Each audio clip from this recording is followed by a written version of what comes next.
Hi guys, അസ്സലാമു അലൈക്കും. കുറച്ച് സമൂസ ഉണ്ടാക്കി വെക്കുകയാണ്. റമളാനൊക്കെ ആയപ്പോൾ നമ്മൾ ഫ്രിഡ്ജിൽ കയറ്റി വെക്കുകയാണ്. ആവശ്യത്തിന് കുറച്ച് എടുത്തിട്ട് നമുക്ക് ഉപയോഗിക്കാവുന്നതാണ്. ചൂടായ ചട്ടിയിലോട്ട് നമ്മൾ കുറച്ച് വെളിച്ചെണ്ണ വയ്ക്കും. ചൂടായ വെളിച്ചെണ്ണയ്ക്ക് ഉള്ളി, ഇതിപ്പോൾ 4 ഉള്ളിയാണ് നമ്മൾ എടുത്തിട്ടുണ്ട്. നല്ല വാടണം കേട്ടോ. കുറച്ച് ഉപ്പിട്ട് കൊടുക്കുക, എന്നാൽ പെട്ടെന്ന് വാടി കിട്ടുക. ഉള്ളി ഒരു ഇതൊക്കെ നല്ല വെന്തതിന് ശേഷം നമ്മൾ ഇഞ്ചിയും വെളുത്തുള്ളി ചതച്ചതിട്ട് കൊടുക്കുക. എല്ലില്ലാത്ത ചിക്കന് കുരുമുളക് ഉപ്പിട്ട് നമ്മൾ നല്ല പൊയിഞ്ഞെടുക്കുക. നമ്മൾ ചിക്കൻ നല്ല പിച്ച് ഇപ്പോൾ നമ്മൾ വേവിക്കാൻ വെച്ച ഉള്ളിന് പകുതി നമ്മൾ എടുത്ത് വെച്ചിട്ടുണ്ട് വെജ് ഉണ്ടാക്കാൻ, വെജ് സമൂസ. ഇതിപ്പോൾ ചിക്കൻ സമൂസക്കാണ്. ചിക്കനിനാ നമ്മളിതിൽ പൊടികൾ കുറച്ചേ ഇടുന്നുള്ളൂ. മുളക് പൊടി ഇടുന്നില്ല, അതിന് പകരം കുരുമുളക് പൊടിയാണ് ഇടുന്നത്. ഇത് മല്ലിപ്പൊടിയാണ് കേട്ടോ. കുറച്ചിട്ടാൽ മതി പൊടികളൊക്കെ.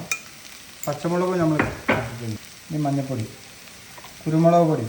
ഇതിപ്പോൾ അത്യാവശ്യം വന്നിട്ടുണ്ട്. മസാലയൊക്കെ റെഡി ആക്കണം. ഇനി നമുക്ക് അതിലേക്ക് ലാസ്റ്റ് കരിവേപ്പിൻ്റെ കുറച്ച് ഇട്ട് കൊടുക്കും, ചെറുതായിട്ട് നോക്കിയാണ്.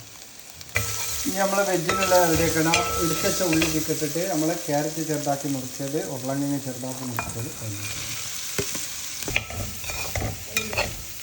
ഇതിലോട്ട് ഗ്രീൻ പീസ് പുഴുങ്ങിയത് ഇട്ട് കൊടുക്കാം. പച്ചമുളക്, മല്ലിപ്പൊടി, മഞ്ഞൾപ്പൊടി, മുളക് പൊടി, പാകത്തിന് കുറച്ച് ഉപ്പിട്ട് കൊടുക്കുക. അപ്പോൾ ഇത് അത്യാവശ്യം റെഡി ആയിട്ടുണ്ട്. അപ്പോൾ നമ്മളിനി അതിലോട്ട് കരിവേപ്പിൻ്റെ ഇടാം.